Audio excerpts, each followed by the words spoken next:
할렐루야. 좌우에 계신 분들하고 인사하겠습니다. 너무 잘 오셨습니다. 네, 감사합니다. 자, 오늘 말씀은 잠언 27장 23절서부터 보도록 하겠습니다. 지난주 금요일 말씀서부터입니다.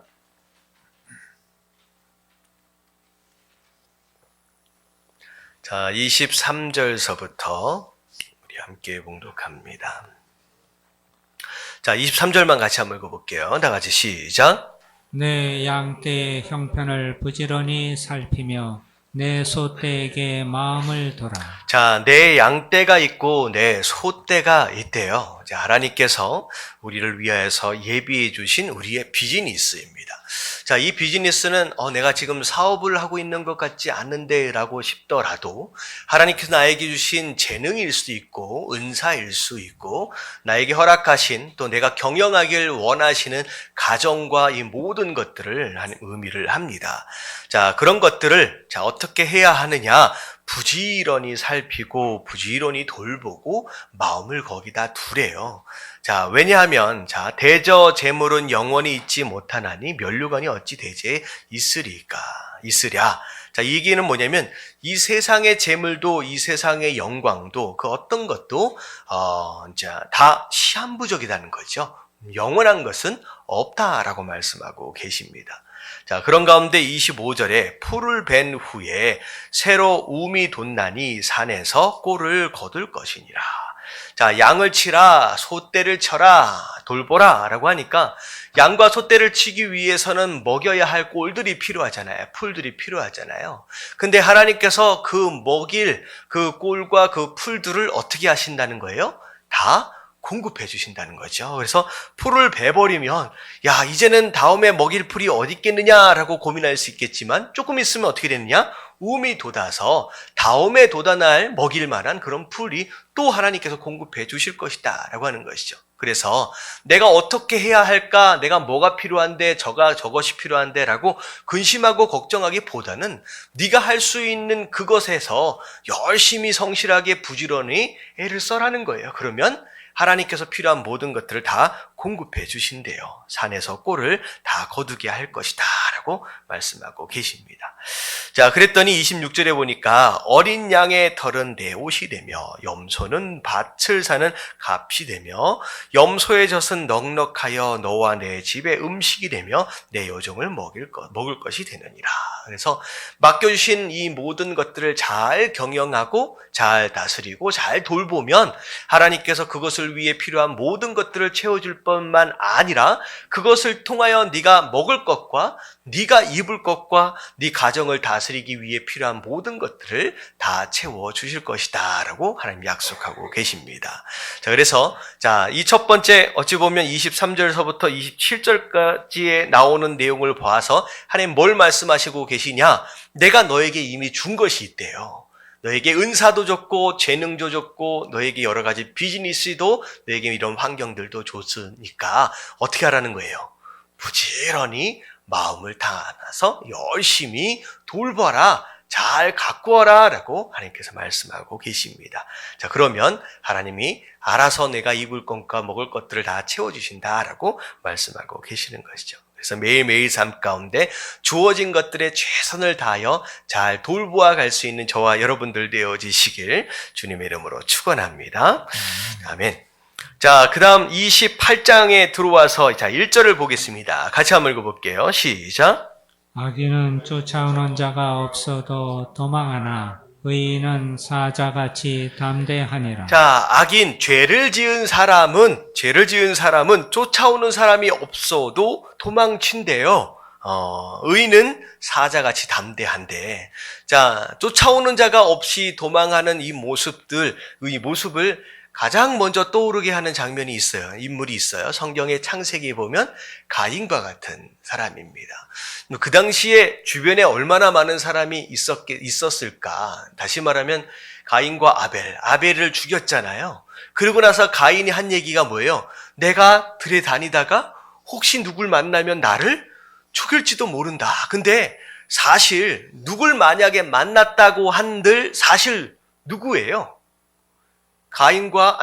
아담과 하와의 자녀다라고 하면 형제일 수밖에 없잖아요. 그리고 그 당시에 아벨을 대신해서 셋을 주셨다라고 하는 것으로 봐서 아직까지 많은 자녀들을 둔 상태가 아니었을 것 같다라는 생각이 좀 들어집니다. 근데 이런 거예요. 가인.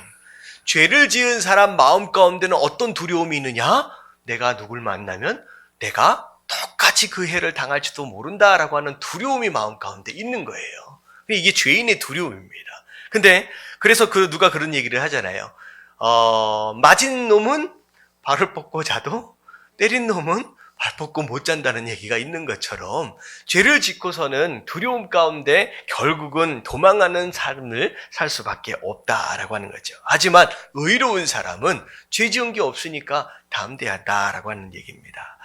자, 그리고 2절 말씀에 보면 나라는 죄가 있으면 주관자가 많아져도 명철과 지식 있는 사람으로 말미암아 장구하게 되느니라. 자, 무슨 얘기인지 알아듣겠습니까? 자, 이 번역을 굉장히 어렵게 했어요. 자, 여러분들 이 이야기는 어떻게 설명을 하면 되냐면 나라가 죄를 많이 지었대요. 다시 말하면 죄를 많이 지은 나라는 결국은 어떻게 돼요? 망하게 된다는 거예요. 결국은 망할 수밖에 없는 상황이 되어 있는 그런 나라예요. 근데 그런 나라에 지도자가 세워졌는데 이 지도자가 어떤 지도자냐? 명철과 지식이 많은 지도자가 많이 세워지게 된다라고 한다면 비록 나라가 죄를 지어서 망하게 되는 상황이 벌어진다라고 할지라도 그 나라는 그 지도자들로 말미암아 어떻게 된다? 장구하게 될 것이다. 오랫동안 살아남는다라고 하는 거예요. 그래서 중요한 건 뭐예요? 이 나라에 명철과 지혜가 있는, 지식이 있는 누가 필요하다? 지도자가 필요하대요.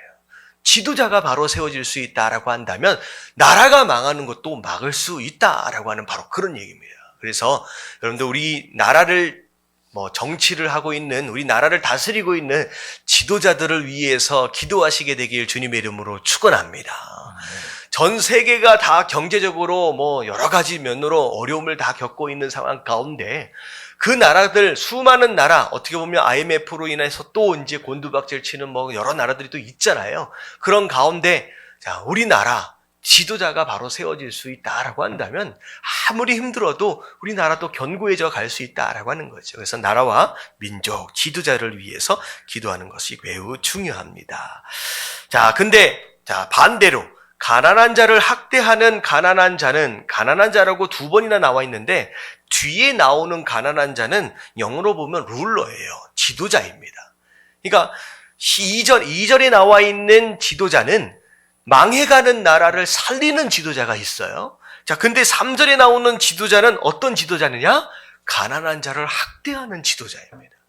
이런 지도자는 곡식을 남기지 않는 폭우와 같다. 먹을 것을 하나도 남김없이 싹 쓸어가서 결국은 이런 지도자로 말미암아 나라가 망하게 되지 않겠느냐라고 하는 것이죠. 어떤 지도자?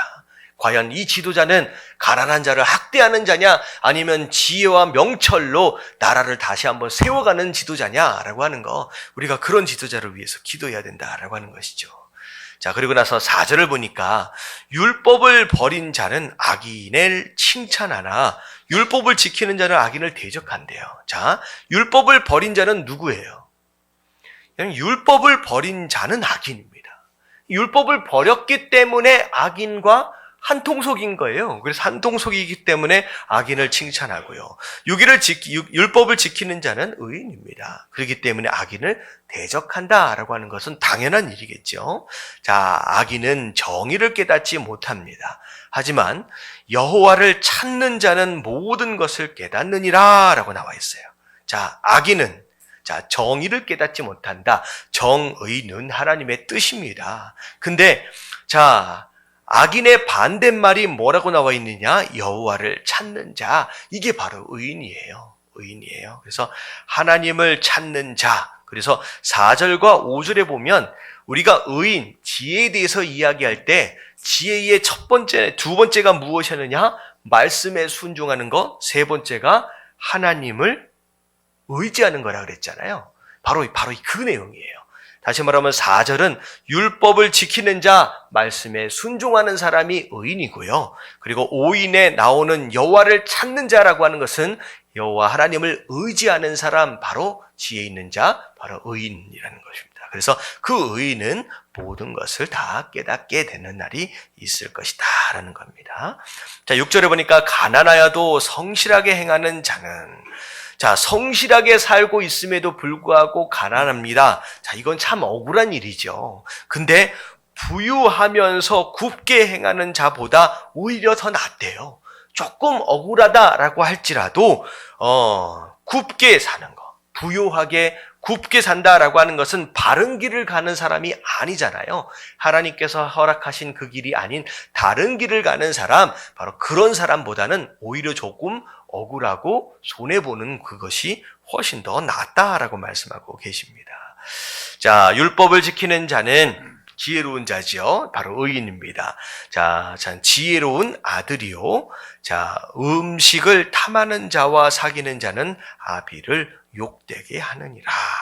자, 음식을 탐하는 자, 욕심 가득한 사람, 이런 사람하고 친구 삼는 것은 결국은 나중에 부모님을 욕되게 하는 사람이 된다라고 하는 거죠.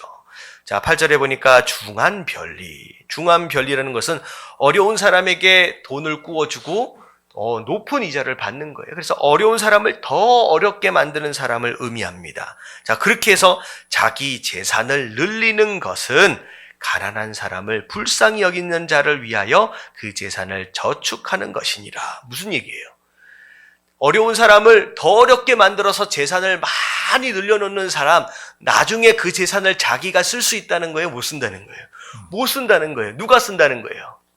예, 불쌍히 여기는 사람, 가난한 사람을 불쌍히 여기는 사람, 그 사람들이 다 그 돈을 쓰게 될 것이다 라고 하나님께서 말씀하고 계시는 겁니다. 자, 그래서 결국은 가난한 자를 불쌍히 여기는 자들을 위해서 하나님께서 특별히 공급하시는 그런 재정적인 부분들이 있다라고 하는 거예요. 이 말씀에 보면 결국은 누구로부터? 어렵게 해서 돈을 모은 바로 그 악인들로부터 오히려 하나님께서 재정적으로 공급하시는 그런 일들이 있게 된다라는 겁니다. 사람이 귀를 돌려 율법을 듣지 아니하면 그의 기도도 가증하니라. 결국은 말씀에 순종함이 없이 하나님 이거 해주세요, 저거 해주세요 라고 기도한다고 한다면, 자, 그 기도가 응답을 받느냐 안 받느냐는 거예요. 예, 응답 못 받는데요. 오히려 그 기도함을 하나님께서 가증하게 여기실 것이다. 그래서 기도의 내용보다 더 중요한 게 뭐예요? 기도자가 되는 거예요. 기도자. 결국은 말씀에 순종하고 율법에 행하는 그 삶의 모습이 기초되어진 자들, 바로 그런 자의 기도를 하나님께서 응답하시지 않겠느냐라는 겁니다. 자, 10절 같이 한번 읽어볼게요. 시작. 정직한 자를 악한 길로 유인하는 자는 스스로 자기 함정에 빠져도 성실한 자는 복을 받느니라. 네, 그리고 11절에 보니까 부자는 자기를 지혜롭게 여기나. 그렇지 않나요? 부자, 돈을 많이 번 사람은요, 자기가 다 잘난 줄 알아요. 그래서 부자들을 한번 만나서 한번 이야기해 보십시오. 그 대화 안에 은혜가 없어요. 은혜가 없어요. 다 자기가 열심히 한 거예요. 수고한 거예요. 성실했기 때문에, 자기가 지혜로웠었기 때문에 재정적으로 자기가 풍족해졌다라고 믿습니다. 그래서 자기가 지혜롭기 때문에 부자가 됐다라고 한 줄 안다는 거예요. 하지만 가난하여도 명철한 자는 자기를 살펴 아느니라.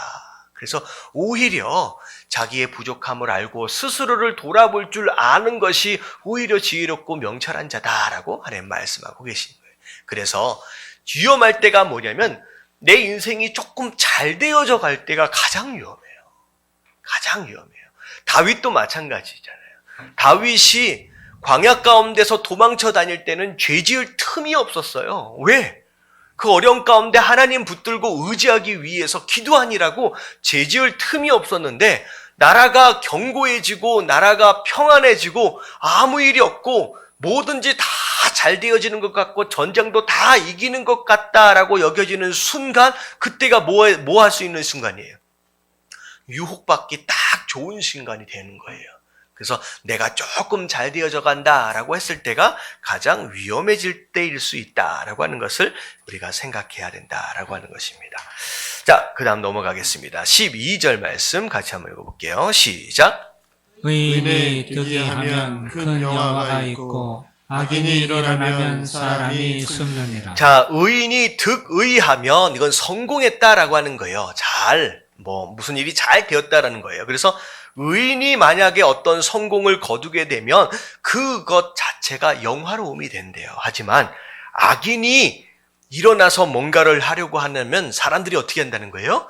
다 피하거나 숨어버린다라고 하는 것이죠. 그리고 자기의 죄를 숨기는 자는 형통하지 못하나 죄를 자복하고 회개하는 자 뭐 하는 사람이에요? 버리는 자, 회개하는 사람이죠. 죄를 자복하고 버리는 자는 불쌍히 여김을 받음이니라. 그래서 결국은 회개하지 않고 내가 다 깨끗하고 잘난 줄 아는 사람들은 결국은 용서받을 수도 없을 뿐만 아니라 하나님께서 내버려 두시지도 않으실 것이다 라는 겁니다. 자, 14절. 항상 경외하는 자는 복되거니와. 누구를 경외하는 거예요? 여기 왜 하나님이라는 말을 뺐는지 모르겠습니다. 영어로 보면 딱 나와 있어요. 항상 하나님을 경외하는 자는 복되거니와. 근데 경외라고 하는 단어를 영어로 보면 fear이라고 하는 단어를 쓰기도 하고요. 자, 여기에 있는 단어는 trembles라고 나와 있어요. 이건 뭐냐면 떨다라는 뜻이에요. 하나님 앞에서 떠는 거예요.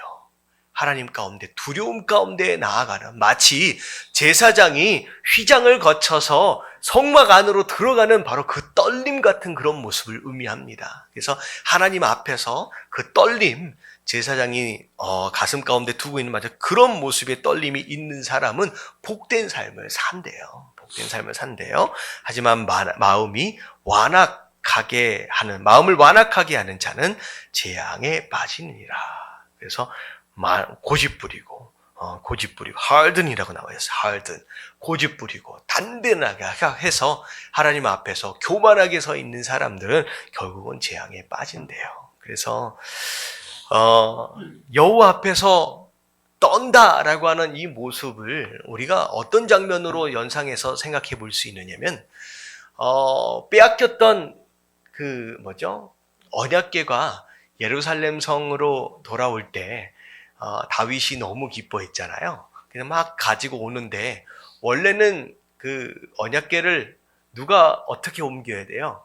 레위 지파가 어깨에다가 메고 옮겨야 되는데 다윗이 그걸 몰랐어요. 수레에다가 실어가지고 옮기다가 어떻게 돼요? 이게 넘어지다가 우사가 딱 받치다가 우사가 거기서 즉사를 합니다. 이런 일 때문에 결국은 옮기다가 이 언약궤가 예루살렘 성전 안으로 들어가지 못하고 다른 집으로 그냥 가게 됐어요. 그 지방에. 근데 무슨 일이 있었냐면 한번 생각해 보세요. 언약궤 한번 잘못 건드렸다가 사람이 그 자리에서 죽었어요. 그런 언약궤가 자기네 집에 와 있다라고 한다면 얼마나 무섭겠습니까? 근데요, 재밌는 게 뭐냐면 그 집이 나중에 뭘 받았다? 복을 받았대요. 축복을 다 잘 됐대요. 이게 특별히 그 어떤 언약궤 자체에 축복을 주는 능력이 있어서 그 집에 축복이 임하는 것이라고 하기보다는 어떤 마음일 것 같아요?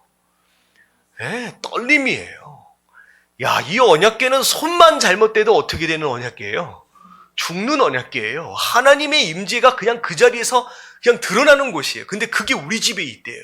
그러면 그 집안 사람들이 언행이 어떻게 됐을 것 같아요? 하나님이 옆에 계신다라고 한다면 그 언행 자체가 변화될 수밖에 없습니다. 정말 하나님 백성답게 살 수밖에 없어요. 아차 하는 순간 어떻게 될 수 있기 때문에, 죽을 수 있기 때문에.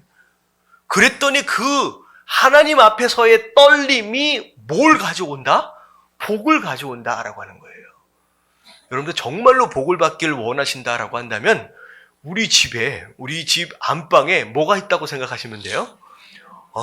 잘못 건드리면 죽을 수도 있는 언약궤가 우리 집 앞방에 있다라고 생각해 보십시오. 여러분, 그러면 그 집에 복이 임하게 되는 줄로 믿습니다. 아멘. 결국은 복이라고 하는 것은 마법처럼 그냥 어디서 쑥 들어온다라고 하기보다는 무엇으로부터 얻어내는 거예요? 우리의 삶에 변화로부터 얻어내는 거예요. 여러분 깨달아지시길 주님의 이름으로 축원합니다. 아멘. 자, 가난한 백성을 압제하는 악한 관원은 부르짖는 사자와 주림고음 같으니라. 모든 사람들이 두려워할 수밖에 없지요. 피할 수밖에 없지요. 자, 무지한 치리자는 포악을 크게 행하거니와 탐욕을 미워하는 자는 장수하리라. 그래서 정말로 내가 가지고 있는 권력과 힘을 가지고 또 오래 살기를 원한다라고 한다면 욕심을 버려래요. 욕심을 버리고 그렇게 그것을 잘 다스려야 된다.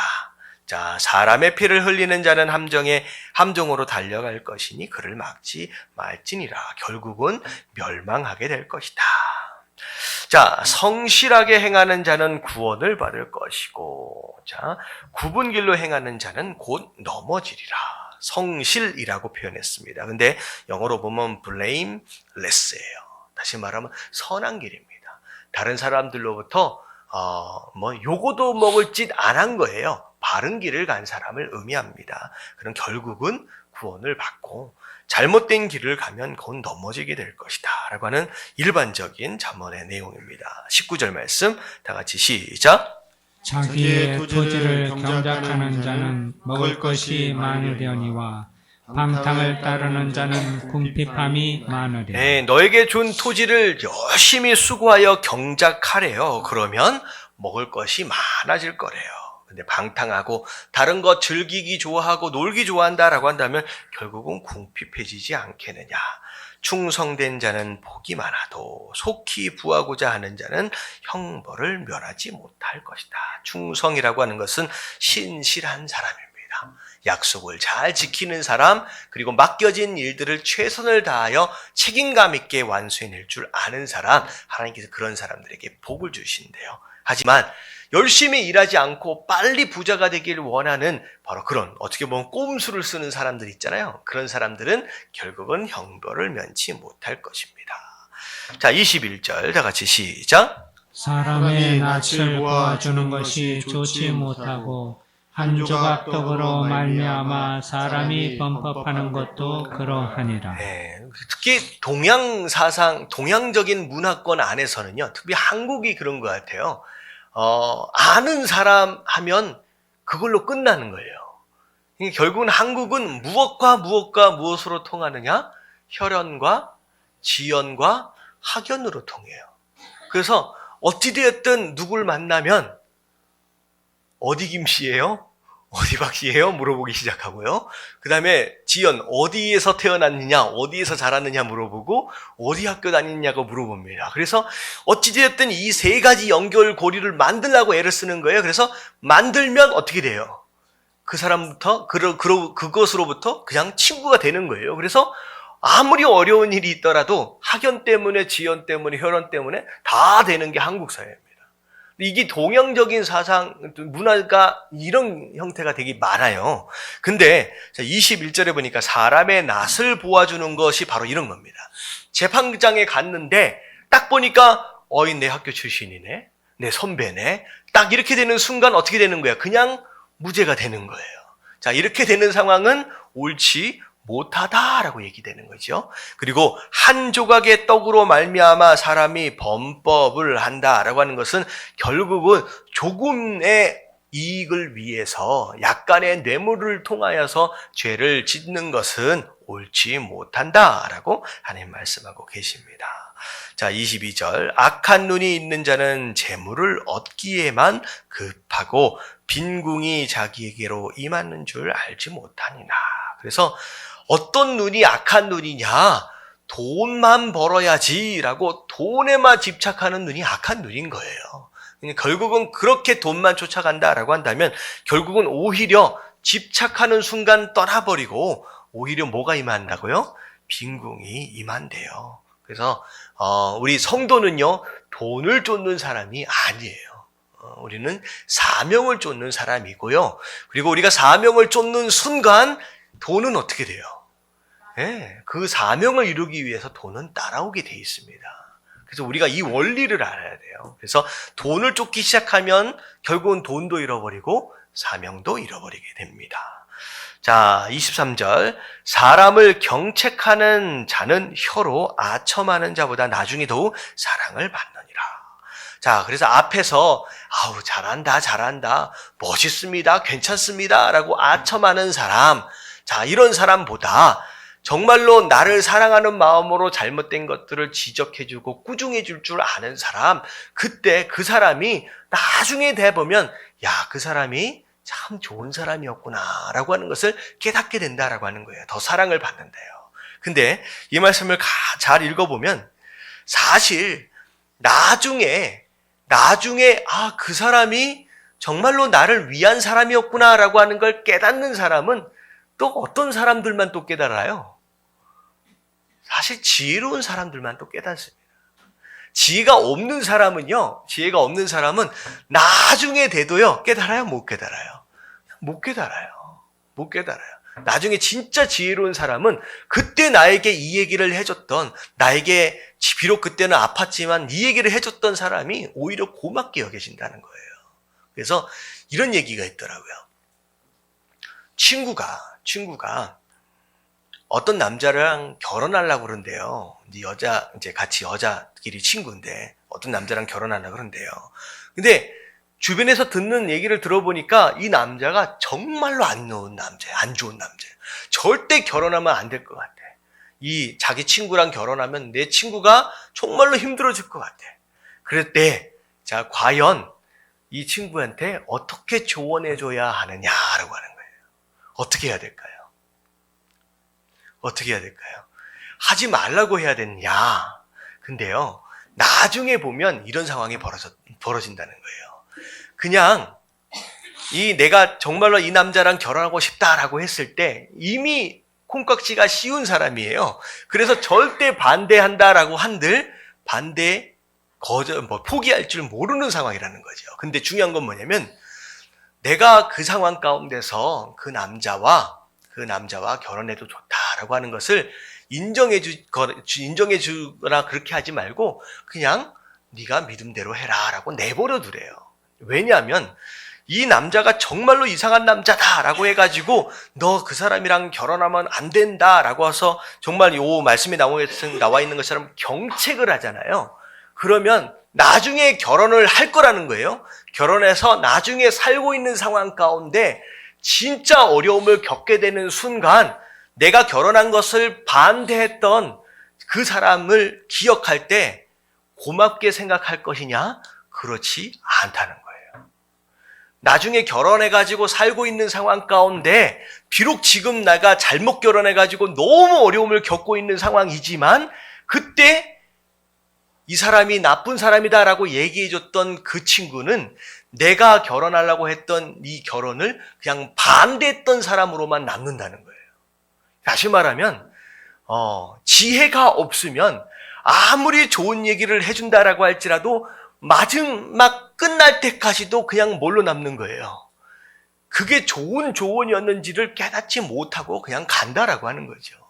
그래서 잘 생각해봐요. 지혜 있는 자라라고 한다면 결국은 내게 좋은 얘기를 해주는 사람인지 아니면 아첨을 하고 있는 사람인지를 알 수 있고 분별할 수 있는 사람이 바로 지혜로운 사람이다라고 하는 거예요.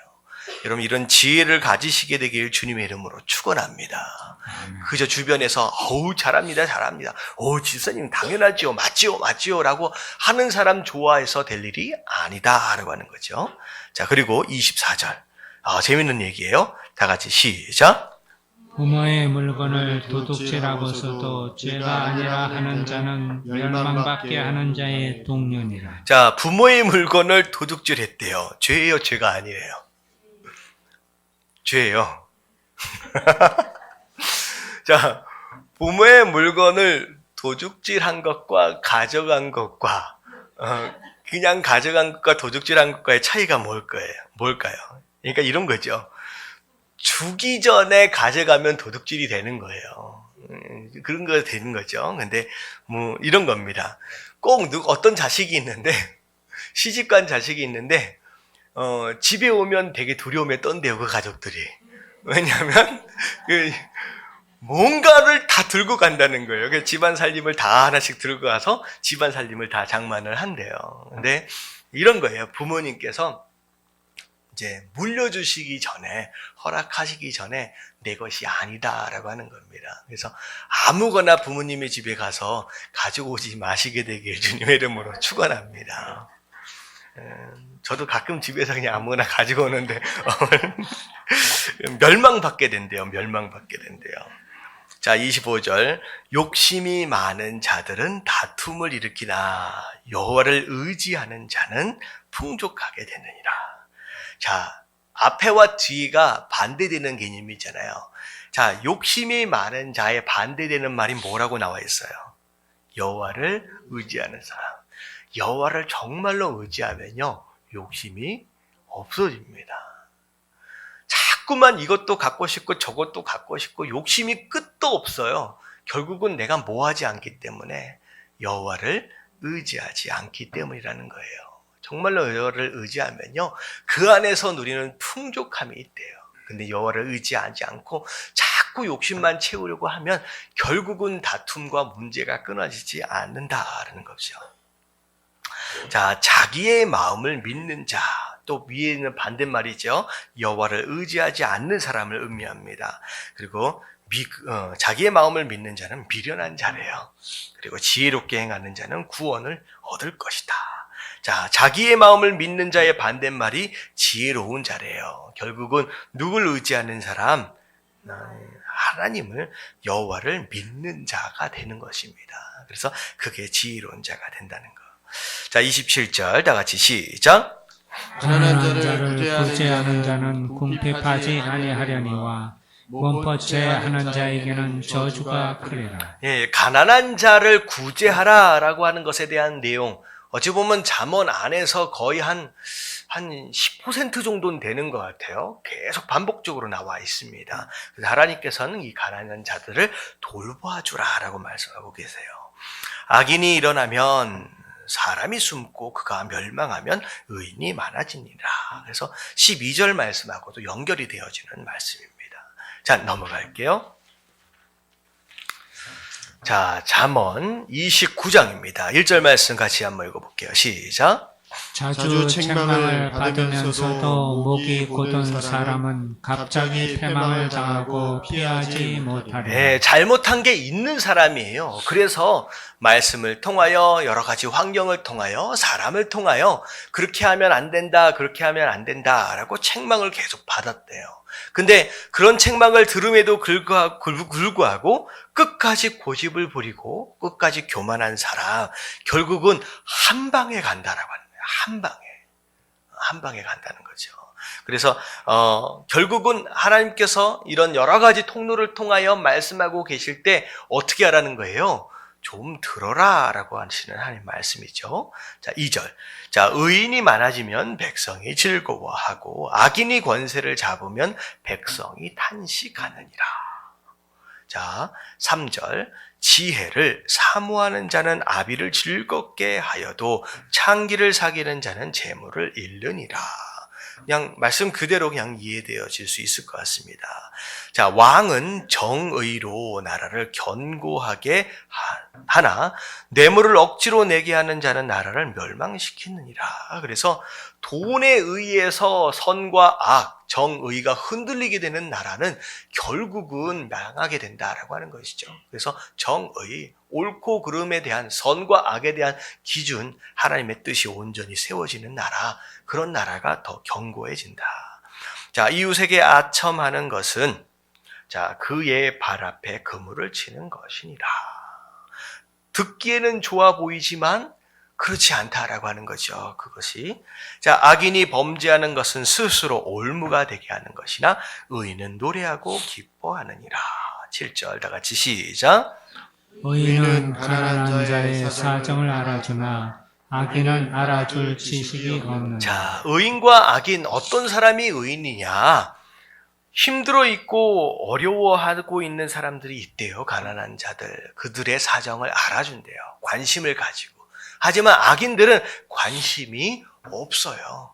왜? 이 악인들은 욕심으로만 가득 차 있어요. 내 배만 채울 줄 아니까 그들에게 관심이 없다라고 하는 것입니다.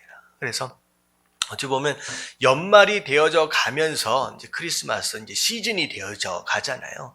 이럴 때만 되면 이제 고아원이나 뭐 어려움을 겪는 어떤 그런 분들을 향하여 관심을 갖는 어떤 그런 부류의 사람들이 많이 있어집니다. 근데 이럴 때에라도 관심을 가져줄 수 있어야 되지 않겠느냐라는 거예요. 그런 마음을 가지고 있는 것이 바로 의인의 모습입니다. 자, 거만한 자는 성읍을 요란하게 하여도 슬기로운 자는 노를 그치게 하느니라. 그래서 결국은 싸움만 막 만들고 다니는 사람들이 있잖아요. 결국은 교만하기 때문이다라고 하는 거예요. 자, 지혜로운 자와 미련한 자가 다투면 지혜로운 자가 노하거든 웃든지 그 다툼은 그침이 없느니라. 굉장히 어렵게 써져 있어요. 결국은 이유 뭐냐면 지혜로운 자가 미련한 자하고 재판장에 간 거예요. 근데 나중에 어떻게 됐든 저떻게 됐든 뭐가 없다는 거예요. 그 다툼이 끝나지 않는다는 거예요. 피스가 없대요. 평안함이 없대요. 근데 결국은 네가 정말로 지혜로운 자냐? 그러면 미련한 자하고 재판장에 가라는 거에 가지 말라는 거예요. 그냥 가지 말라는 거예요. 가가지고 뭔가 해결이 될 수 있을 것처럼 보이지만 해결되지 않는데요. 평안함이 없다라고 하는 거예요. 피 흘리기를 좋아하는 자는 온전한 자를 미워하고 정직한 자의 생명을 찾느니라. 11절. 자, 어리석은 자는 자기의 노를 다 드러내어도 지혜로운 자는 그것을 억제하느니라. 그래서 분노를 절제할 줄 아는 것이 어찌 보면 지혜의 첫 번째일 수 있어요. 인격적으로 볼 때. 물론 지혜, 하나님을 경외하는 것일 수 있지만 내 인격적인 어떤 그런 것들을 잘 관리하기 위해서의 첫 번째가 뭐냐면 분노를 잘 다스릴 줄 아는 것. 화를 잘 내는 사람은 결국은 그것 자체가 어리석음이 될 수 있다는 겁니다. 자, 관원이 거짓말을 들으면 그 하인들은 다 악하게 되느니라. 그래서 룰러, 거짓말을 듣고 거짓말로 인하여서 움직여지는 사람들이 있다라고 한다면 그 아래에서 일하는 그 오피서들 있잖아요. 그 밑에 있는 일하는 사람 다 똑같이 그렇게 되어버린다라고 하는 것이죠. 그래서 뭐 한국 속담에 비슷하죠. 뭐 윗물이 맑아야 뭐 아랫물도 맑다. 뭐 그런 식으로 이제 되는 겁니다. 자, 13절. 가난한 자와 포악한 자가 섞여 살거니와 여호와께서는 그 모든 눈에 빛을 주시느니라. 자, 눈에 빛을 주신다. 그러니까 볼 수 있게 된다는 거죠. 가난한 자가 그리고 포악한 자와 함께 설겨서 살고 있대요. 근데 하나님께서 그들에게 다 볼 수 있는 눈들을 다 주셨다는 거죠. 누가 가난한 자인지, 누가 포악한 사람인지. 그래서 누가 피해야 할 사람인지, 누가 도와야 할 사람인지 우리가 잘 분별할 수 있어야 됩니다. 자, 왕이 가난한 자를 성실히 신원하면 그의 왕위가 영원히 견고하리라. 그래서 왕 되어진 자에게 꼭 필요한 거, 돈 있는 자, 힘 있는 자, 그 사람들을 잘 관리하는 것에 머물러 있지 않고 힘없고 가난하고 연약한 자들을 돌아볼 줄 아는 것이 왕의 본분이다라고 얘기를 합니다. 자, 29장 15절 말씀. 자, 같이 한번 읽어볼게요. 시작. 채찍과 꾸지람이 지혜를 주거늘 임의로 행하게 버려둔 자식은 어미를 욕되게 하느니라. 자, 들어서 말해서 듣지 않는다라고 한다면 채찍이나 꾸지람 이렇게라도 지혜를 줄 수 있대요, 자녀들에게. 하지만 임의로 행하게 버려둔 자식은 그냥 내버려둔 거예요. 네가 좋아하는 거, 네가 원하는 거 그냥 내버려게 되게 되면 나중에 어떻게 되는 거예요? 아이를 굉장히 자유롭게 키운 것 같지만 나중에 얘가 커서 누굴 욕먹인다? 네 부모가 누구냐? 네 애비가 누구냐라는 소리를 결국은 듣게 된다라고 하는 것이죠. 그래서 아이들이 참 순박하고 참 깨끗하고 참 뭐라 그럴까요? 참 이제 선한 것 같지만 그렇지 않아요. 우리는 아기 때부터 태어날 때부터 악한 근성을 가지고 태어나는 죄인들입니다. 그렇기 때문에 그냥 내버려 두면 어떻게 돼요? 그냥 내버려 두면 악한 대로 자라는 거예요. 그래서 예전에 어떤 교육학자들마다 생각하는 것들이 좀 다른데 마치 아이가 세상에 태어날 때 아이가 마치 아무것도 그려지지 않은 백지창인 것처럼 생각하는 경우가 있어요. 그래서 아름답게 그려만 가면 될 수 있는 것처럼 그렇지 않아요. 아이는 태어나는 순간 어떤 상태로 태어나요? 죄인으로서 망가진 상태로 태어나요. 망가진 하나님의 형상으로 태어나요. 그럴 때 망가진 상태로 그대로 둬버리게 되면 어떻게 돼요?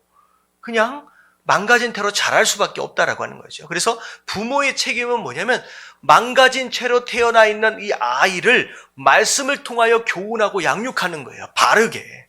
이게 하나님의 뜻이다. 저게 하나님의 뜻이다. 그래서 뭐 예전에 그런 얘기 있잖아요. 선선설, 선악설. 뭐가 맞아요? 예, 선악설이 맞는 거예요. 성경적으로 얘기하면 태어날 때부터 악하게 태어납니다. 극단적인 이기주의를 가지고 태어나잖아요. 모든 세상이 누굴 위해서만 존재해야 돼요? 나를 위해서만. 부모가 어떤 상황이 있는지 전혀 케어하지 않습니다. 그냥 내가 지금 배고프면 뭐 하면 돼요? 그냥 나에게 젖을 달라는 거예요. 젖을 달라는 거예요. 요즘에 지금 브랜든하고 지금 저희 이제 사모하고 이제 아주 뭐 한다 그러잖아요. 뭐하고 씨름하고 있어요. 씨름하고 있어요. 뭐하고 씨름하고 있느냐? 이게 젖맛을 알아. 그래가지고 지금 엄청 배가 고픈데 우유병에다가 딱 타가지고 딱 주면 혀를 그냥 내밀어버려요. 지금 배가 고픈데 뭐 달라는 거예요? 젖 달라는 거예요. 젖을 물고 자고 하는 것 자체가 좋으니까 해버리는 거예요. 근데 이제 이런 거죠. 제대로 잘 안 먹고 그냥 적당히 먹다가 잠들어 버리면 또 어떻게 돼요? 금방 또 깨는 거예요. 그래갖고 막 계속 너무 깨니까 제대로 먹이기 위해서는 이제 우유병을 갖다가 들이대는데 한창 혓바닥을 내밀고 씨름하다가 결국은 누가 이기냐? 엘레나가 이기더라고요. 막 버티면서 이 애가 우는데요. 이러면서 안고 있지도 못하고 이러면서 막 우르기 시작하는데 결국은 입에다가 이렇게 막 해가지고 결국은 그냥 먹고 자더라고요. 이기더라고요. 애는 꺾어야 됩니다. 부러뜨려야 돼요. 그래서 말을 훈련할 때 야생마가 아닌 야생마와 훈련된 말을 구별할 때 이게 훈련됐습니까? 훈련되지 않았습니까?를 영어로 뭐라고 물어보는지 알아요? 뭐라고 물어보는지 알아요? Is it broken? 하고 물어봅니다. broken 무슨 뜻이에요? 부러졌느냐라는 거예요. 그러니까 그 야생마가 가지고 있는 고집이 있어요. 그게 사람의 훈련을 통하여 부러져야 돼요. 딱 부러지는 순간 그때서부터 훈련에 참여하게 됩니다. 따라오게 돼 있어요. 그러니까 우리 안에 태어날 때부터 가지고 있는 악한 근성들이 말씀을 통하여 어떻게 되어져야 된다? 부러져야 돼요. 풀어져야 돼요. 이걸 내버려 두면 나중에 그 어미와 그 아비를 욕되게 만듭니다. 정말로 잘 가르치면요. 도대체 저 사람은 누가 부모일까라고 하면서 부모가 영광을 받을 수 있어요. 여러분 이런 부모들 되어지시길 주님의 이름으로 축원합니다. 잘 가르치래요. 자, 악인이 많아지면 죄도 많아지거니와 자, 의인은 그들의 망함을 보리라. 자, 악인이 많아진대요. 점점 악인의 수가 늘어난대요. 그러면 당연히 죄도 늘어나겠죠. 근데 중요한 건 뭐냐면 악인이 늘어나고 있다라고 하는 건 반대로 의인이 어떻게 되어진다는 거예요? 줄어든다는 거예요. 근데 의인이 그들의 망함을 보리라라고 하는 건 단순한 얘기가 아닙니다. 수많은 사람들이 악인화되어 가고 심지어 지금 의인으로 있던 자들마저도 배교하고 배신하고 떠나가는 사람들이 많아지게 될 거라는 거예요. 근데 의인이 점점 줄어들고 있는 상황 가운데서 끝까지 의인으로 뭐한 사람이에요? 살아남은 사람이에요. 살아남은 사람은 결국은 악인이 어떻게 망하게 될 것을 보게 될 것이다라는 거죠. 바로 오늘날의 이야기입니다. 점점 악인들은 더 많아질 수밖에 없고 세상은 점점 더 어두워져 갈 수밖에 없어요. 그런 가운데 하나님 뭐라고 말씀하고 계시냐? 그럼에도 불구하고 너는 의인의 자리를 떠나라? 떠나지 말라라고 말씀하고 계십니다. 자, 17절 내 자식을 징계하라. 그리하면 그가 너를 평안하게 하겠고 또 내 마음에 기쁨을 주리라. 그래서 자식이 20대, 30대, 40대, 사실은 30살 넘고 40살 넘고 하면 비록 자식이지만 이제는 자식으로부터 영광을 받아야 되잖아요. 근데 40이 되고 50이 돼도 끝까지 어미 속을 썩히는 이제 부모가 자식들이 있다라고 하는 거죠. 뭐 하지 않았기 때문에, 징계하지 않았기 때문에 그 노년이 불행해진다는 거예요. 자식 때문에.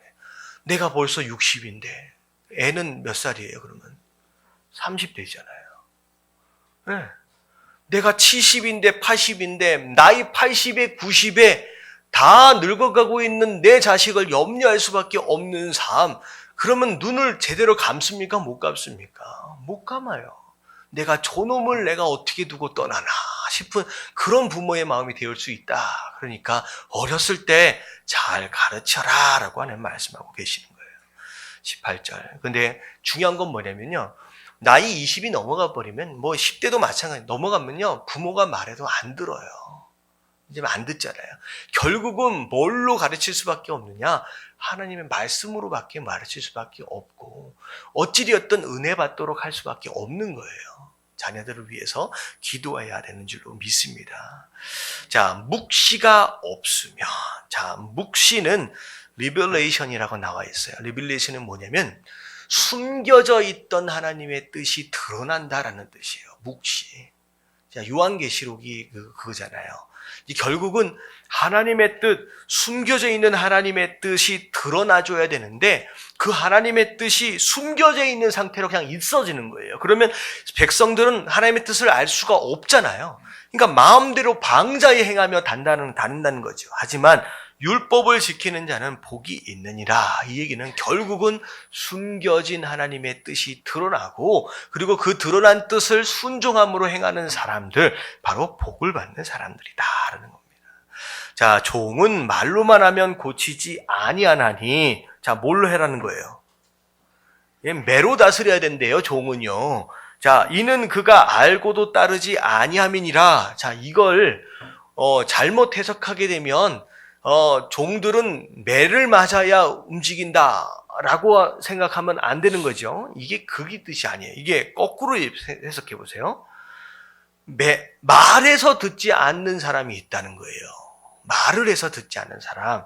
자, 그가 알고도 따르지 아니한다. 다시 말하면 어떤 게 바른 길인지를 알아요. 근데 순종하지 않는 사람은 결국은 뭐 해야 듣는다? 매를 맞아야 듣는다는 거예요. 바로 이런 사람이 뭐 같은 사람이다? 종 같은 사람이라는 거예요. 내가 진짜 자유인이냐 아니면 아직도 무엇인가 매여있는 종 같은 사람이냐라고 하는 걸 뭘로 분별하느냐? 내가 하나님의 뜻을 알았다라고 한다면 뭐 하면 되는 거예요? 그대로 행하면 되는 거예요. 그리고 복을 누리면 되는 거예요. 그러면 이런 사람은 자유인인 거예요. 자유인인 거예요. 하지만 그렇지 않고 계속 무엇인가 매여 있어서 말씀대로 살지 않고 자기 마음대로 사는 사람들, 결국은 종 같은 사람이 되어버린다는 거죠. 자, 내가 말이 조급한 사람을 보느냐? 그보다 미련한 자에게 오히려 희망이 있느니라. 자, 미련한 자도 어렵다라고 얘기를 했잖아요. 근데 말을 신중하지 않게 아무 말이나 하는 사람들이 있어요. 근데 그런 사람은 오히려 이 미련한 자보다 더 재앙 같은 일이라는 거죠. 그래서 말을 할 때 신중하게 생각해보고 해라. 자, 21절 같이 읽겠습니다. 시작. 종을 어렸을 때부터 곱게 양육하면 그가 나중에는 자식인 채 하리라. 예. 이 21절 말씀이 저 앞에 우리가 잠언을 시작할 때 어떤 말이 나왔냐면 지혜로운 종은 오히려 어떻게 된다고 얘기했어요?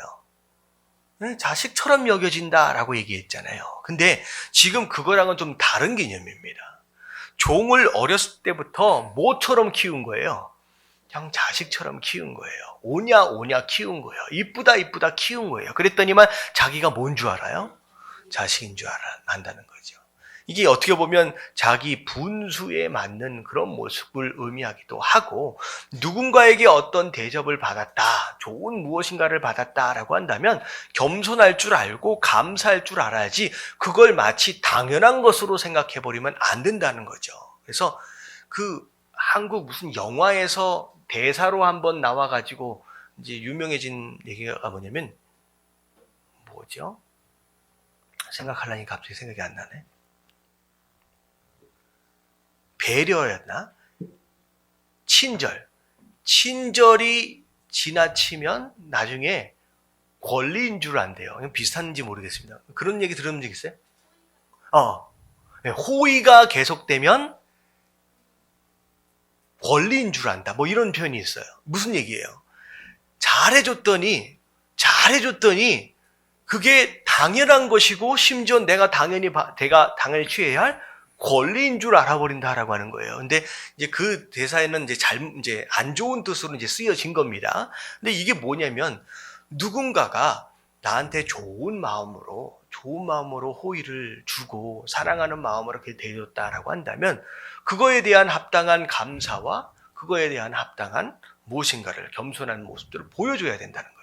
너무나도 그것을 너무나도 당연하게 여겨서 마치 권리인 것처럼 당연히 그래도 받아도 되는 것처럼 여긴다라고 한다면 잘못된 것이지 않겠느냐라는 거죠. 자, 22절. 노하는 자는 다툼을 일으키고 성내는 자는 범죄함이 많으니라. 23절 시작. 사람이 교만하면 낮아지게 되겠고 마음이 겸손하면 영예를 얻으리라. 자, 그러면 결국은 교만하다는 건 스스로 높아지는 거예요. 스스로 높아지려 하면 오히려 어떻게 된다는 거예요? 하나님이 낮추신대요. 하지만 마음을 스스로 낮아지려고 하면 하나님께서 오히려 높이신다라고 하는 그런 내용이죠. 도둑과 착하는 자는 자기 영혼을 미워하는 자래요. 그는 저주를 들어도 진술하지 아니하느니라. 자, 사람을 두려워하면 올무에 걸리게 되거니와 여호와를 의지하는 자는 안전하리라.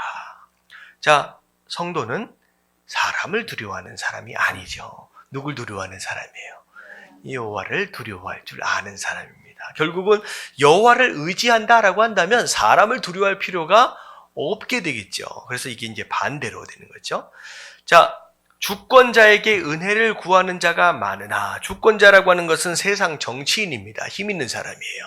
자, 뭐 좀 들어주세요 라고 부탁하는 사람이 많대요. 그런데 사람의 일의 작정은 누구 손 안에 있다? 여호와의, 하나님 손 안에 있다는 거예요. 그래서 자꾸 정치인이나 권력이 잡은 사람들에게 부탁하러 가지 말고 차라리 누구에게 와서 기도하라? 예, 하나님께 와서 기도하라 라고 하나님 말씀하십니다. 27절 다 같이 시작. 불의한 자는 의인에게 미움을 받고 바르게 행하는 자는 악인에게 미움을 받느니라. 예, 누가 어떻게 보면 불의한 자이고 누가 바르게 행하는 자이냐, 내가 누구로부터 미움을 받느냐에 따라서 내가 의인이냐 악이냐라고 하는 것이 또 분별이 되어질 수 있다라고 하는 것이죠. 그래서 결국은 내가 의인이다라고 한다면 누구로부터 미움을 받아요? 악인으로부터 의인을 받습니다. 내가 악인이다라고 한다면 의인으로부터 미움을 받겠죠. 자, 그래서 넘어가겠습니다. 30절. 자, 30장입니다. 30장에는 이제 솔로몬의 잠언이 아니에요. 아굴이라고 하는 사람의 잠언입니다. 자, 같이 한번 1절 읽어보겠습니다. 시작. 이 말씀은 야게의 아들 아굴의 잠언이니 그가 이디엘 곧 이디엘과 우갈에게 이른 것이니라. 자, 아굴이라고 하는 사람이 어떤 사람인지 잘 모릅니다. 그리고 아굴이라고 하는 사람이 이제 쓴 잠언인데, 자, 이디엘과 우갈, 이디엘과 우갈이 자녀들일 수도 있고 제자들일 수도 있고 누군가일 수도 있어요. 어떻게 보면 이제 아랫사람들이겠죠. 그래서 누군가에게 쓴 편지와 같은 거라는 거예요. 자, 나는 다른 사람에게 비하면 짐승이라 내게는 사람의 총명이 있지 아니하니라. 그래서 시작부터 뭐라고 고백하고 있느냐? 나는 지혜가 없다. 심지어 보통 수준 이하의 지혜다라고 얘기하는 거예요. 심지어 뭐라고 여기까지 얘기하느냐? 짐승과 같대요. 잘 생각해 보세요. 이 잠언을 쓰고 있는 사람이에요. 한국이 전 세계 가운데 문맹률이 굉장히 낮은 나라 가운데 속해 있다라고 합니다. 근데 이때 당시 어찌 보면 한 3,000년, 3,500년 전 정도로 생각한다라고 한다면 이 당시의 문맹률은 오늘날하고 비교할 수 있는 상황이 아니죠. 거의 보면 뭐 대부분의 많은 사람들이 글을 잘 읽거나 쓰지 못하는 사람입니다. 근데 이 당시에 이런 잠언을 쓸 수 있는 사람이다라고 한다면 지혜가 없는 사람이에요? 아니죠. 유식한 사람입니다. 똑똑한 사람입니다. 근데 시작하는 순간 뭐라고 고백하고 있느냐? 나는 지혜가 없습니다. 짐승과 같습니다. 이게 바로 겸손, 스스로 죄인됨과 스스로 지혜 없음을 인식하고 인정하고 나아가는 겸손한 모습을 이제 보여주고 있는 것이죠. 자, 나는 지혜를 배우지도 못했대요. 또 거룩한 자를 아는 지식이 없다. 누구예요? 하나님이 어떤 분인지를 나는 아무리 봐도 모르겠다라고 하는 거예요. 근데 결국은 이 말씀을 쓰는 이 아굴이라고 하는 사람이 자기의 부족함을 인정하면서 어떻게 보면 하나님 앞에 기도처럼 쓴 편지입니다. 기도처럼 쓴 잠언이에요. 자, 하나님에 대하여 이제 궁금해하는 것들이 많아요. 하늘에 올라갔다 내려온 자가 누군지, 영적인 세계에 대한 내용이에요. 바람을 그 장중에 모은 자가 누군지, 이거 하나님이시잖아요. 자, 물을 옷에 싼 자가 누군지. 자, 물을 옷에 쌀 수 있어요, 없어요? 요즘 옷은 가능합니다. 아웃도어 옷 같은 걸 보면 방수 처리가 잘 돼서 잘 싸지는데 이때 당시에는 못 싸지요. 근데 땅의 모든 끝을 정하는 자가 누군지, 그의 이름이 무엇인지, 그의 아들의 이름이 무엇인지 너는 아느냐? 나는 잘 모르겠다. 하나님에 대해서 알고 싶은 게 너무 많다라고 하는 거예요. 근데 중요한 게 뭐냐면, 자, 5절 말씀 시작. 하나님의 말씀은 순전하며 하나님은 그를 의지하는 자의 방패이시니라. 자, 하나님의 말씀은 순전하며, 나는 이렇게 지혜도 없고 모르는 것도 많고 무식한 것 같은데 갑자기 하나님 말씀에 대하여 말하면서 뭐라고 얘기하고 있느냐?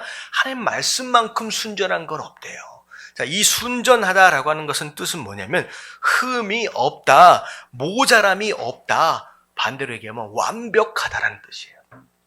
하나님의 말씀은 완벽하다. 그래서 하나님은 그를 의지하는 자의 방패시니라. 다시 말하면 하나님을 의지하는 자가 곧 뭘 의지하는 사람이라는 거예요? 하나님의 말씀을 의지하는 사람이에요. 그래서 결국 그 말씀이 내 삶의 방패가 되어질 것이다. 너를 보호할 것이다. 너를 지켜줄 것이다. 라고 하나님 말씀하고 계시는 거죠. 그래서 참 무식하고 지혜도 없고 총명도 없고, 자, 이런 사람이 이 세상을 어떻게 살까? 라고 염려할 수 있지만 누구만 의지하면 된다는 거예요? 하나님만 의지하면 된대요.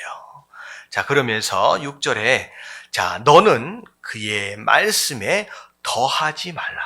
그가 너를 책망하겠고 너는 거짓말하는 자가 될까 두려우니라.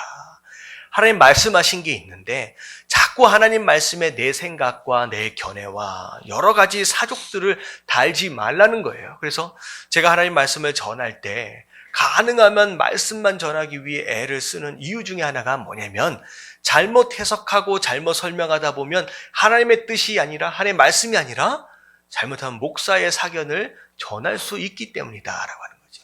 그리고 성도도 마찬가지예요. 말씀을 읽을 때 이 말씀이 어떤 뜻인지에 대해서 잘못된 가치관과 잘못된 기준을 가지고 나름대로 마음대로 해석해서는 안 된다라고 하는 거예요.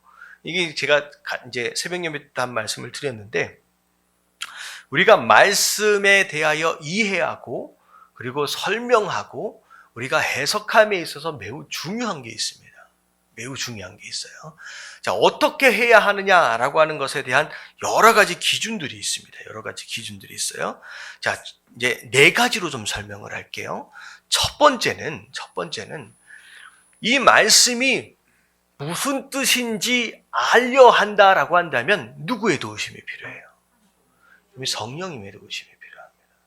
여러분, 반드시 말씀을 읽고 말씀을 이해하고 설명하고 해석하기 원한다라고 한다면 반드시 무엇 먼저 해야 되느냐? 기도해야 돼요. 하나님, 이 말씀이 내 사견과 내 견해와 내 잘못된 것으로 섞여지지 않도록, 물들지 않도록 성령 하나님 내가 볼 수 있는 것을 볼 수 있도록 해달라고 이런 반드시 기도하시게 되길 주님의 이름으로 축원합니다. 목사도 마찬가지. 말씀을 준비할 때 내 마음대로 해석하면 안 된다는 거예요. 성령 하나님이 보여주셔야 돼요. 들려주셔야 된다라고 하는 거죠. 그래서 첫 번째, 말씀을 해석함에 있어서 첫 번째는 성령 하나님이 말씀을 해석하도록 해야 됩니다. 이게 첫 번째예요. 자, 두 번째는 뭐냐면, 반드시 그 말씀은 하나님께서 누군가를 통하여 쓰도록 하셨어요. 그리고 통하여 쓰도록 하셨을 때 그 사람이 썼을 때 1차 독자가 있다는 거예요. 1차 독자. 이게 1차 독자가 뭘 의미하느냐? 그때 당시에 그 사람이 쓸 때 그 글을, 그 성경을 가장 처음 읽도록 하신 첫 번째 독자가 있다는 거예요. 예를 들어서 뭐죠? 모세 오경 같은 경우에요. 창세기, 출애굽기, 레위기, 민수기, 신명기. 자, 이 모세 오경 같은 경우에 누가 썼어요? 예, 모세가 성령의 감동하심으로 썼죠. 근데 중요한 게 뭐냐면 이 모세 오경을 썼을 때 1차, 제일 첫 번째 읽도록 되어져 있는 1차 독자가 누구예요? 이 이스라엘 백성. 어떤 이스라엘 백성? 이제 출애굽한 이스라엘 백성이 되는 거예요. 이 얘기는 뭐냐면 말씀을 읽을 때 그 성경이 쓰여진 당시의 상황, 그리고 이것을 쓴 사람과 이것을 처음 읽게 되는 1차 독자의 상황, 이 모든 것들을 알고 이 말씀을 봐야 됩니다. 신약성경 같은 경우에 서신서들을 보면 바울 사도들이 많이 썼잖아요. 바울 사도가 썼다라고 한다면 데살로니가, 전서, 후서. 누가에게 쓴 거예요? 데살로니가 교회에게 쓴 거잖아요.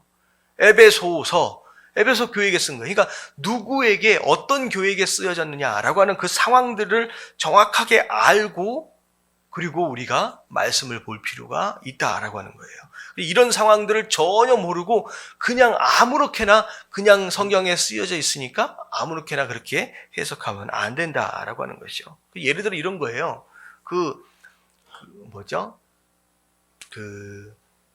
개업한 집에 가면 잘 써 붙여져 있는 그 성경 구절 있잖아요. 욥기에 나와 있는 거. 이제 시작은 미약하였을 때 나중은 창대할 거리다.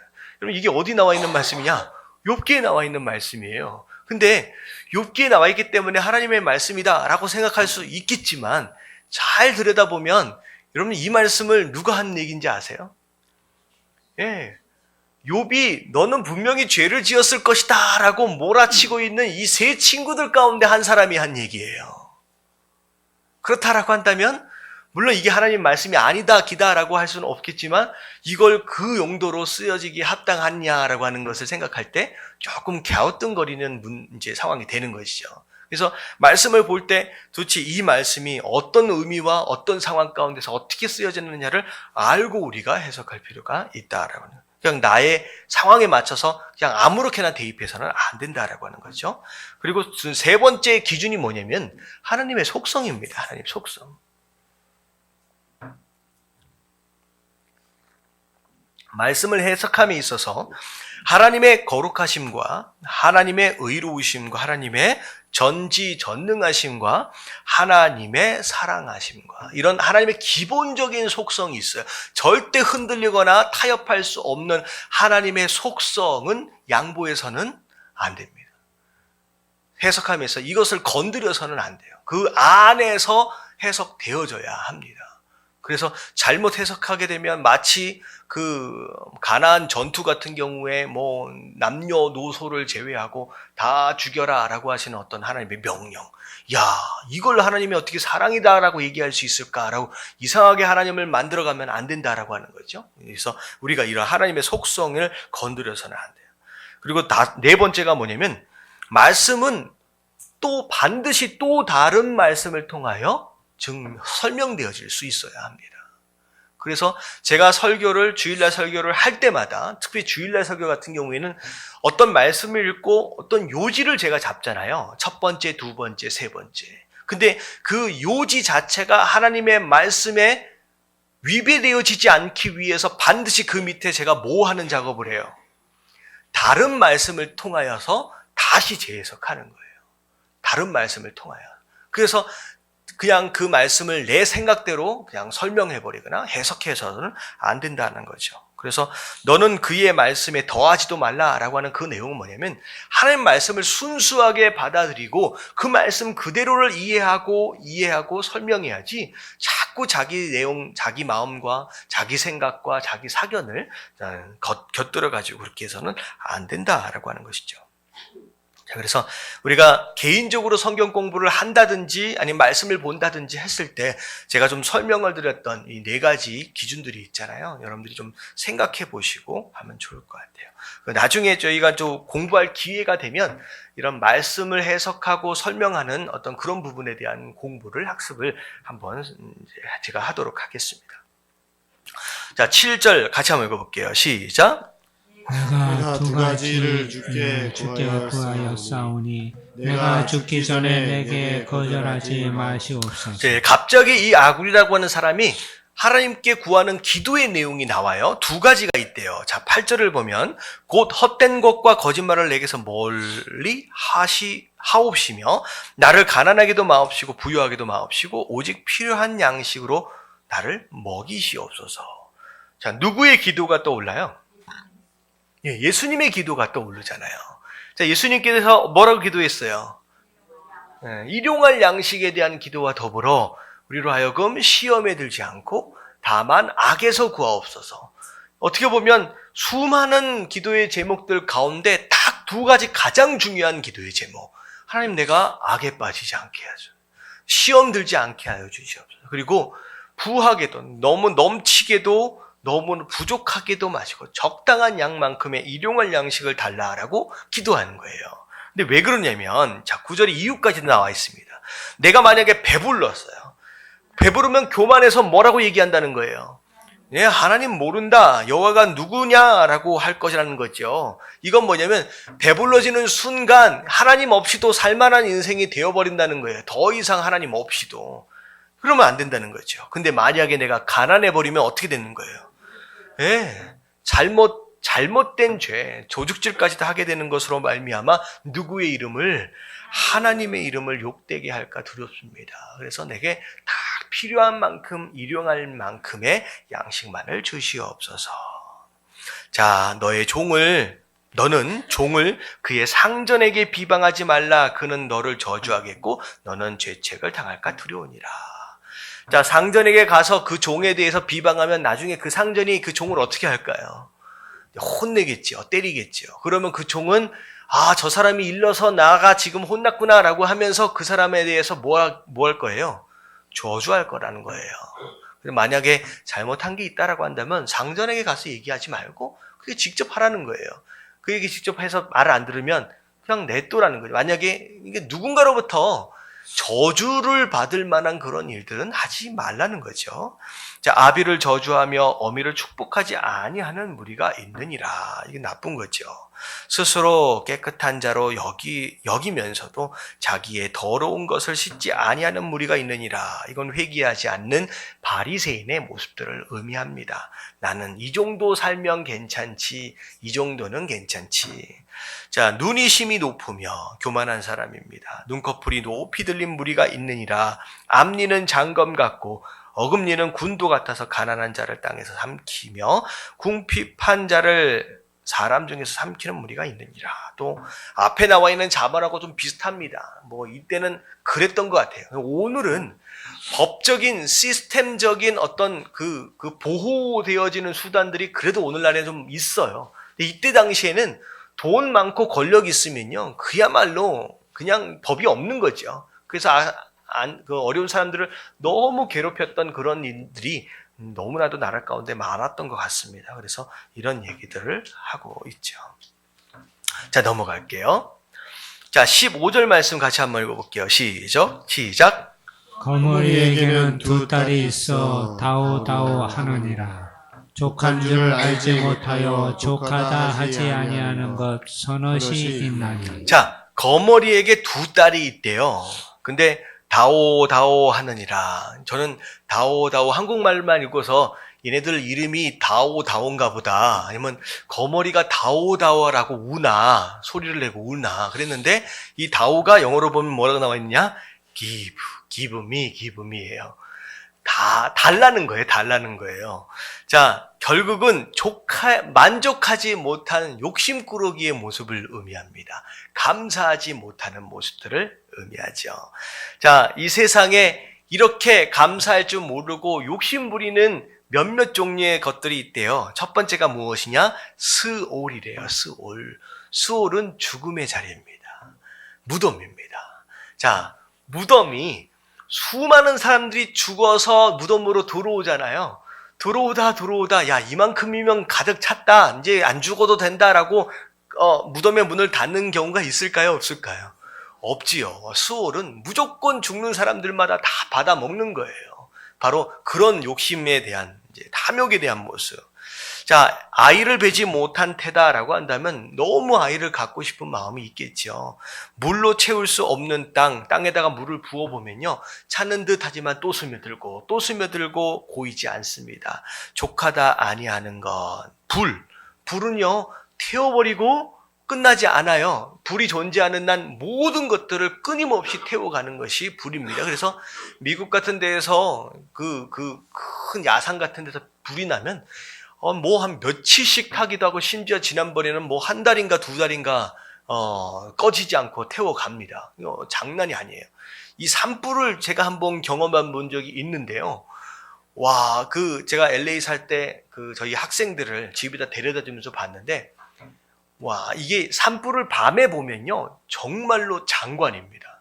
여러분, 이게 장관이라고 표현해서 죄송한데요, 그야말로 산을 용트리 마는 것처럼 진짜 기가 막혀요. 근데 이 불의 높이가 거의 30m에서 40m 정도 올라가요. 여러분, 40m면요 몇 층 높이인지 아세요? 여기까지 올라오는 거예요. 10층 정도까지 올라오는. 여러분, 그래가지고 고속도로가 프리웨이가 있으면요, 미국 프리웨이는 굉장히 넓거든요. 편도 4차선 도로인데요, 이 불이 하늘로 올라가면, 바람이 조금만 불면요, 이쪽에서부터 이쪽까지 이 고속도로를 넘어가요. 그래서 고속도로가 하나가 있으면 당연히 여기서 불이 멈추겠지 하는데요, 금방 여기서 이렇게 넘어가 버립니다. 태워버려요. 그리고 근처를 갈 수가 없어요. 너무 뜨거워가지고.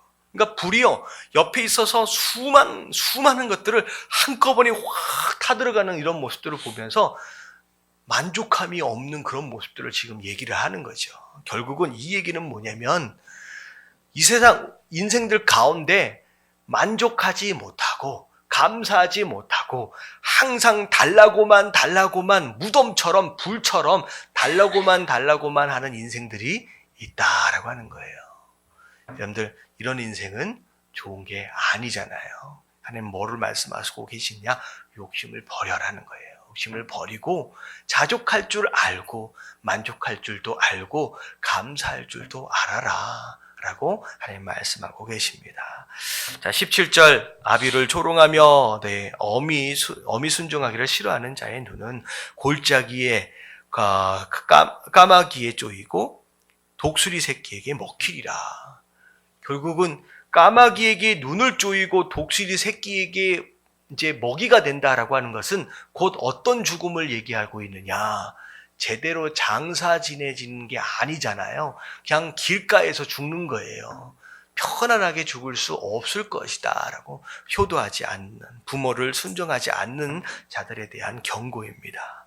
자, 18절에 보니까 내가 심히 기히 여기고도 깨닫지 못하는 것 서너시 있대요. 참 신기하대요. 그 뭐냐면, 곧 공중에 날아다니는 독수리의 자치와 바위 위에 기어다니는 뱀의 자치, 바다로 지나다니는 배의 자치, 남자와 여자와 함께한 자치.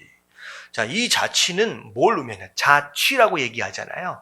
결국은 존재하지만 어디서 와서 어디로 가는지를 잘 모르는 거예요.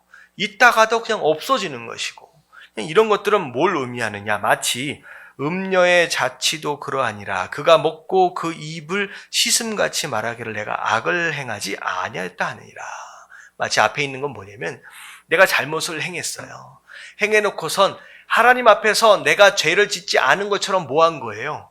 숨기는 거예요. 가리는 거예요. 근데 분명히 하나님 뭐라고 말씀하시느냐?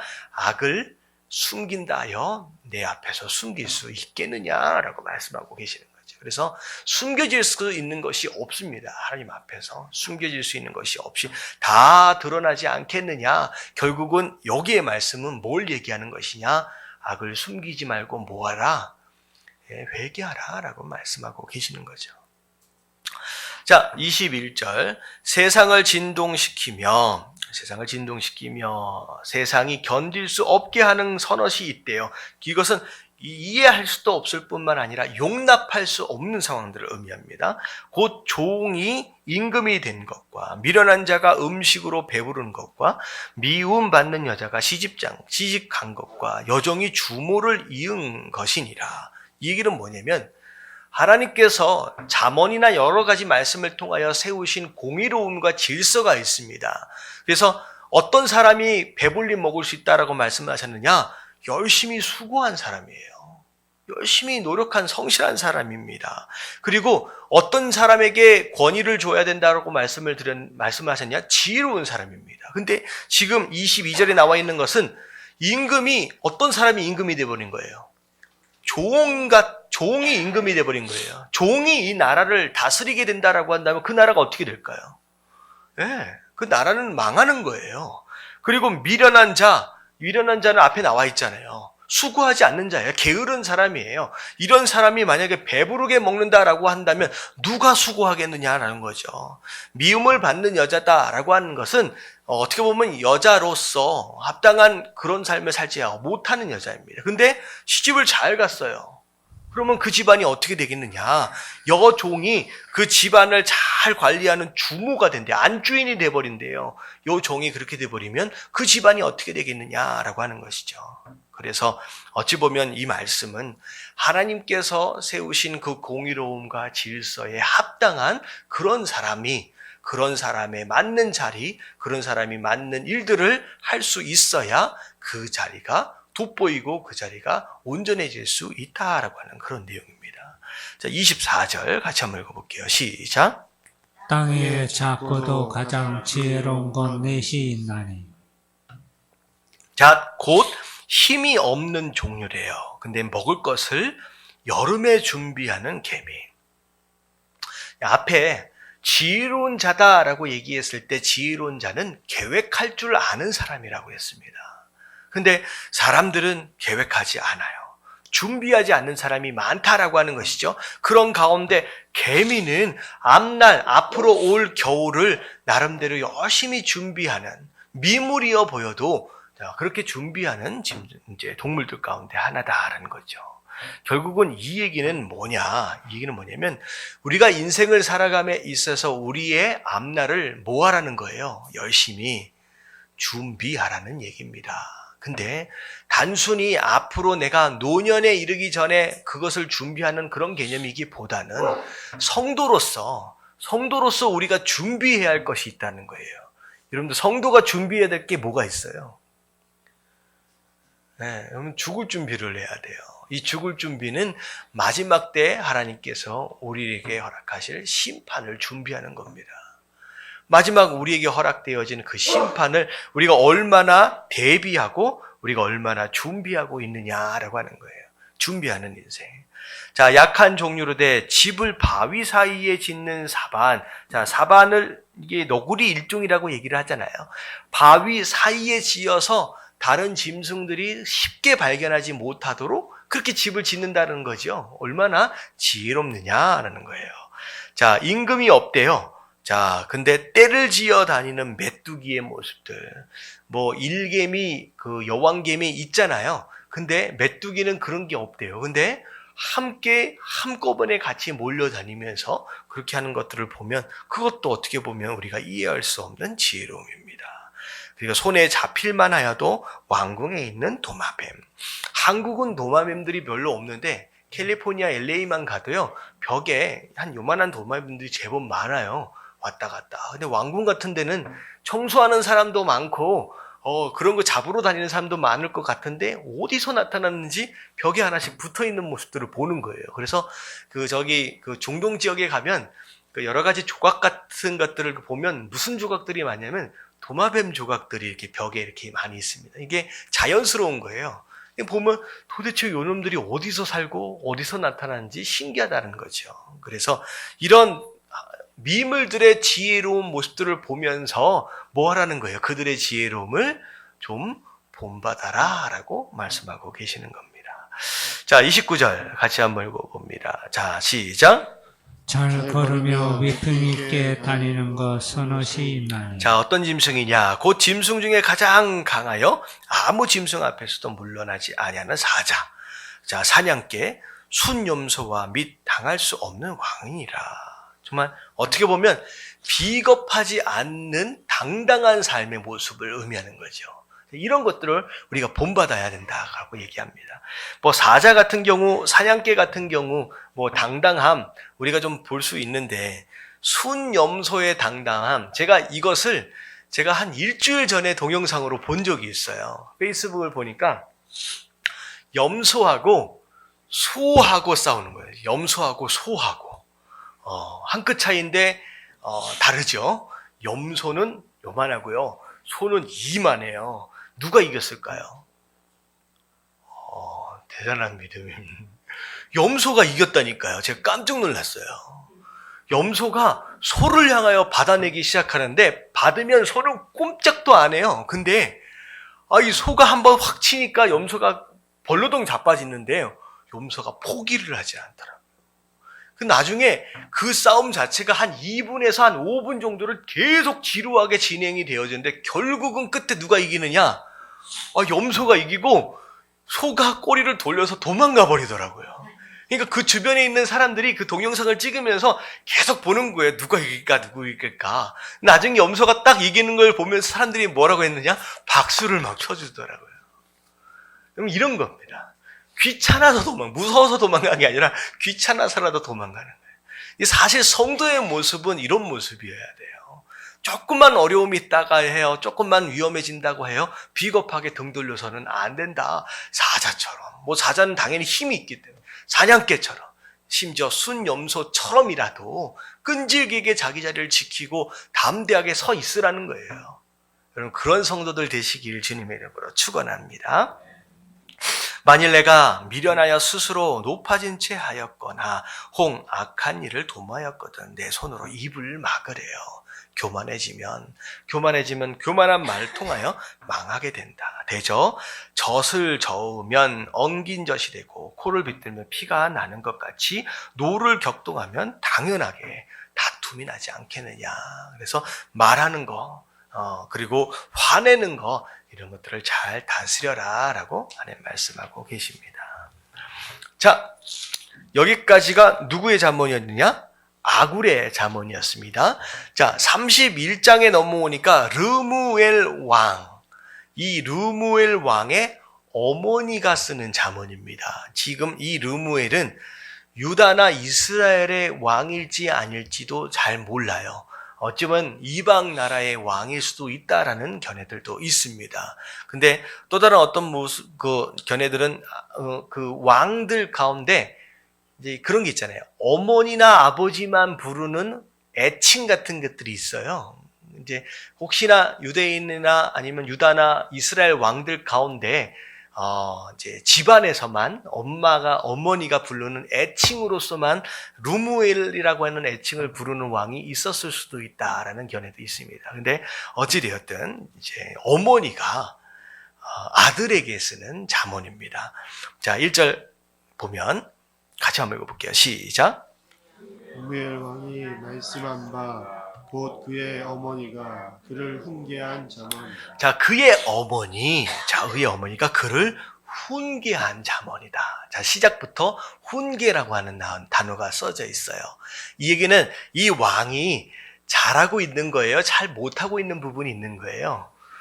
잘 못하고 있는 부분이 있어서 좀 고쳐줬으면 좋겠다라는 생각에 어머니가 지금 쓴 얘기입니다.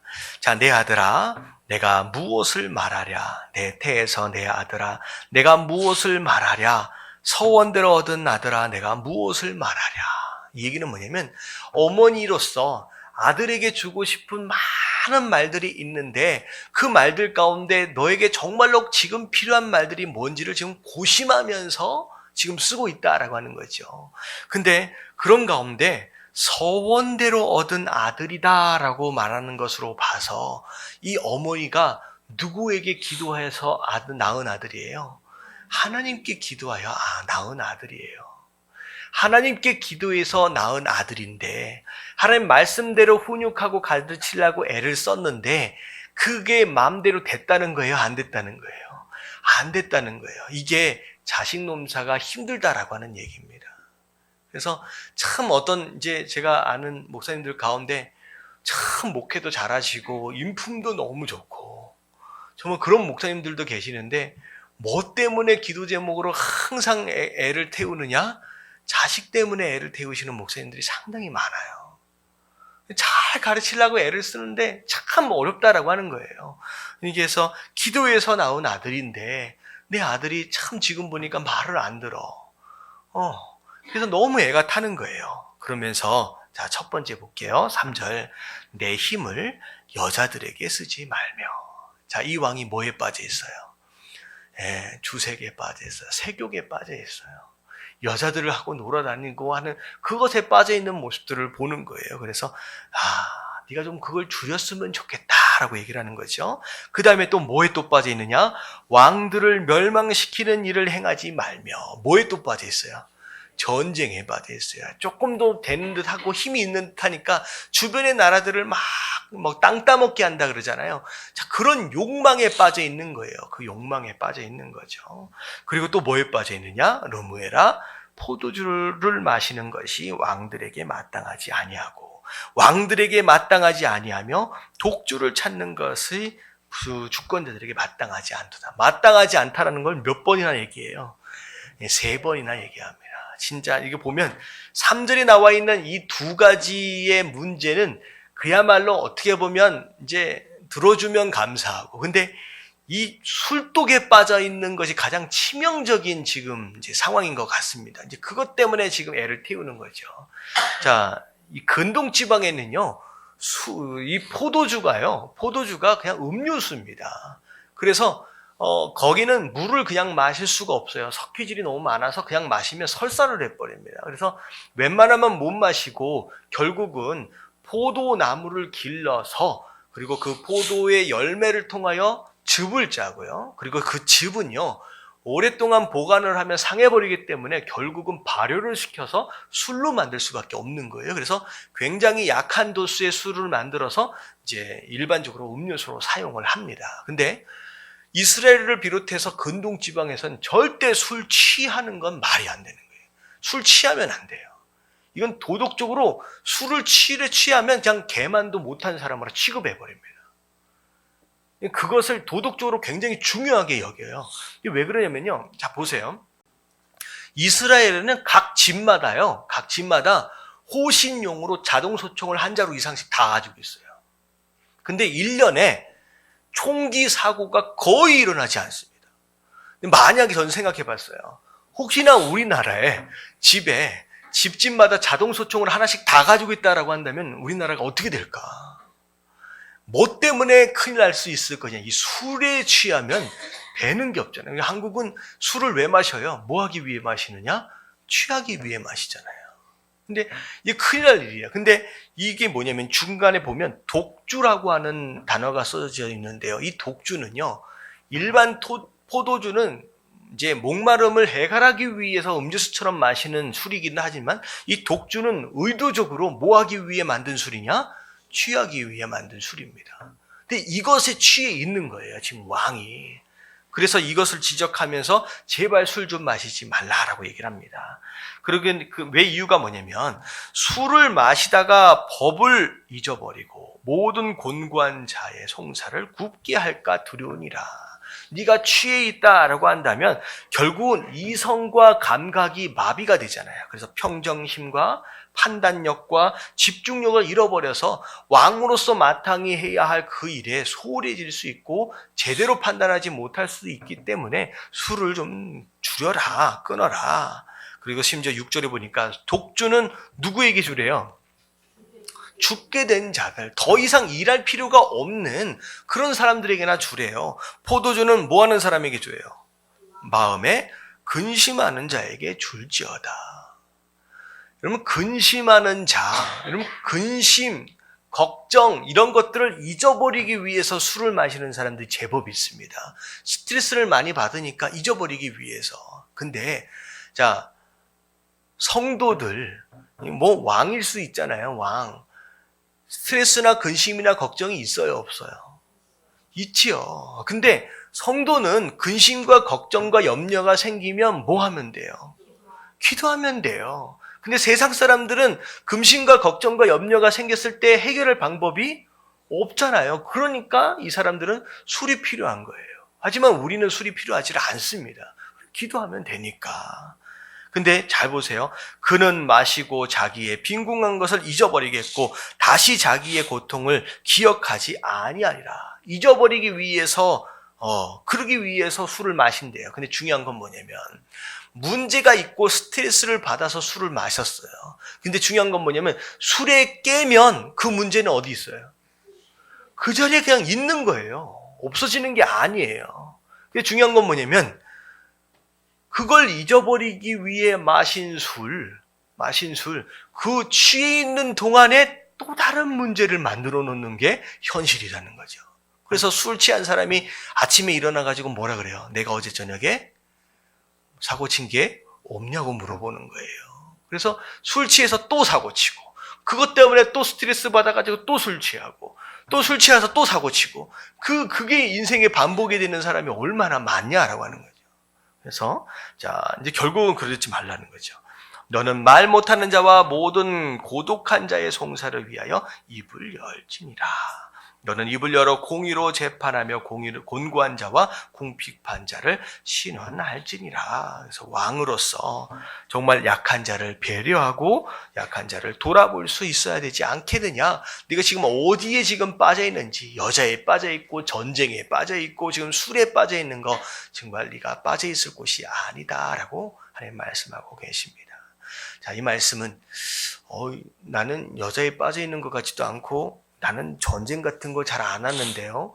나는 술도 안 마시는데요. 라고 한다면 해당 사항이 여기 없잖아요. 그럼 나는 괜찮은 사람인 것 같잖아요. 여러분들 여기에 해당되어 있지, 여기에 빠져 있지 않다라고 할지라도 스스로 나만이 무엇인가에 집착하거나 빠져 있는 나쁜 습관들이 있을 수 있다라고 하는 것입니다. 그래서 비록 기록되어지지 않아 있지만 내가 나만이 알고 있는 잘못된 습관들과 끊어버려야 할 잘못된 삶의 모습들이 있다라고 한다면 그것이 우리가 사명을 감당하고 하나님의 일을 할 때 방해가 되는 것이다라고 한다면 우리가 절제하고 끊어버릴 수 있어야 된다라고 하는 것이죠. 그래서 정말로 우리가 살아감에 있어서 여러 가지 재밌는 것들이 있을 수 있어요. 달콤한 것들이 있을 수 있고.